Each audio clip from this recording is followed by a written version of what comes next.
Nice stuff, awfully nice. For a grain test shack, it's pretty nice.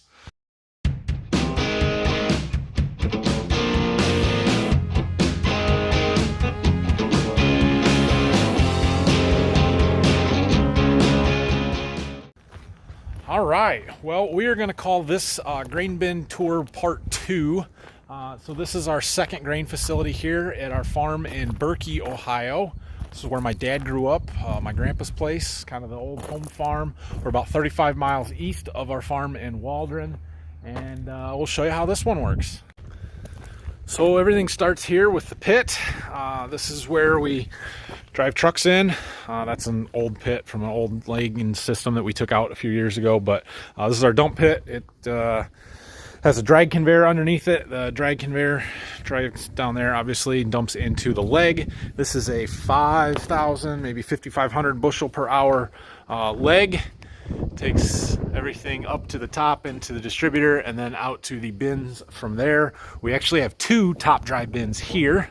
This one is an older GSI. I believe it was put up in the late 80s, 89, something like that. It's a 24-foot diameter. It holds about 1,000 bushels in each dryer batch.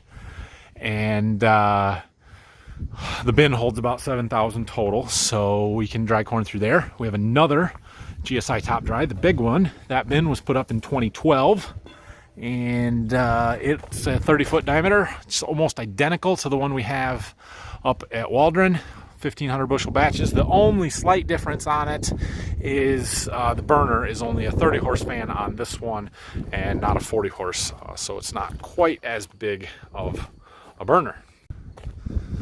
So we also have the 3 storage bins. We've got this one here. This is an old Boffman bin. It holds about 7,000 bushels as well. And then we've got those 2 older bins down that way. You can kind of see, yeah, those hold about 5,000 a piece. We usually put beans in the far one, corn in all the rest of these. And then we have our overhead loadout bin here. That one we just put up, I think 2 years ago. This will be the 3rd year we use it, I believe.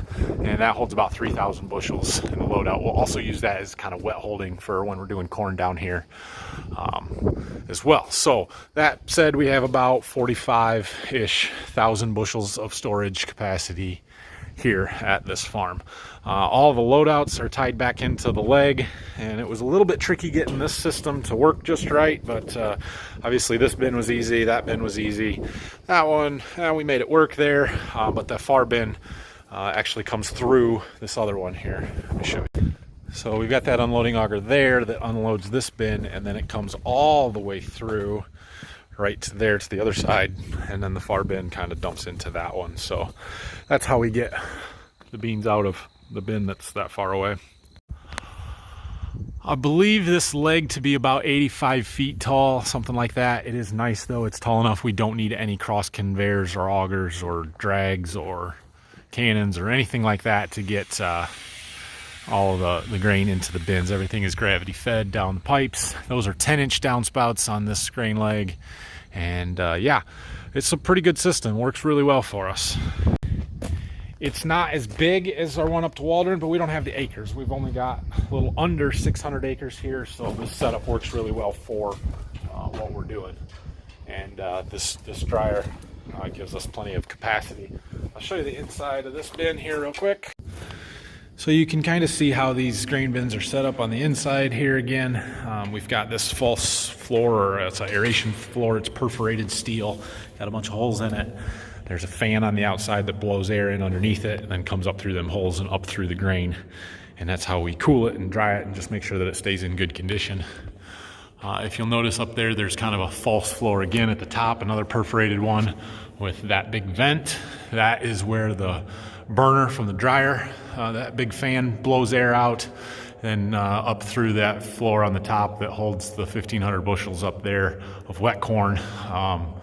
Blow hot air through it, it dries it, and then you dump it down with them chutes that are down along the bin wall there and down into the storage compartment down below. We do have power sweep in here, so that's hooked up to the unload. I'll open the door to get some light back in here.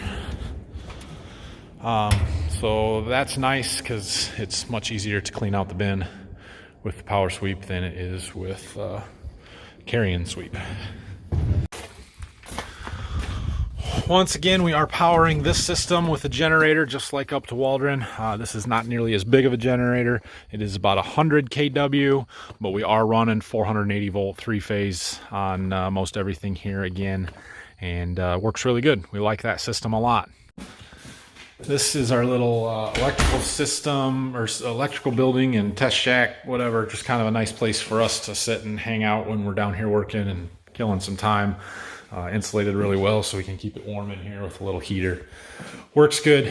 We've got all our motor starters and electrical panels and stuff in here. This is the three-phase 480 volt panel and breakers, and then we've got 110 volt single phase over here, or 220 single phase, I guess. That's all the breakers for that. Not quite as complicated of an electrical system here as what is at Waldron, because we don't have phase converters to get three-phase 240 volts like we do at Waldron. So all our aeration fans run on the single phase line power coming off the electric grid. All the motors, leg, pit, unloads are coming off the three-phase panel. So that's how all of that stuff works. Every now and then I get some questions about what Dad does with all of his logs and boards that he's cutting up from all those logs.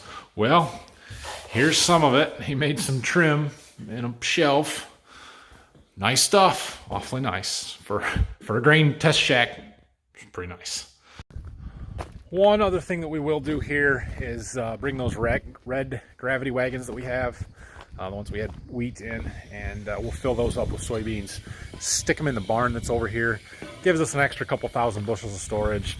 Is it critical? No, but it's something that helps a little bit. So we do get a little bit of extra bean storage. Usually we put beans in them there. And then we do have this one old test shack here. This is the one that my uncle used to use when it was his down here, or yeah, before he died. Controllers for the old dryer in here. There's another electrical panel with some fans and stuff on it, but most everything is run out of that other one now. You can see this concrete here is where the old leg used to sit. I think we had like a 60-foot leg in here. Just hit these 4 older bins. The new one wasn't there, and when we put that new bin up, it was tall enough, and we decided to move the leg in the pit and everything over there, and made quite an investment to improve this facility. So all right, well, I think that's gonna wrap up our grain bin tour. So I hope you guys enjoyed it. If you have any specific questions, comments on those, let me know, and I'll be sure to answer them. You guys will see all of this stuff running this fall as we get into harvest. We'll be down here, you know, doing corn and beans at the same time pretty soon. And obviously once we get into corn back up to Waldron, things will be really rocking up there, and you'll be able to see how all the dryers work and all of that good stuff. So yeah, hope you enjoyed it.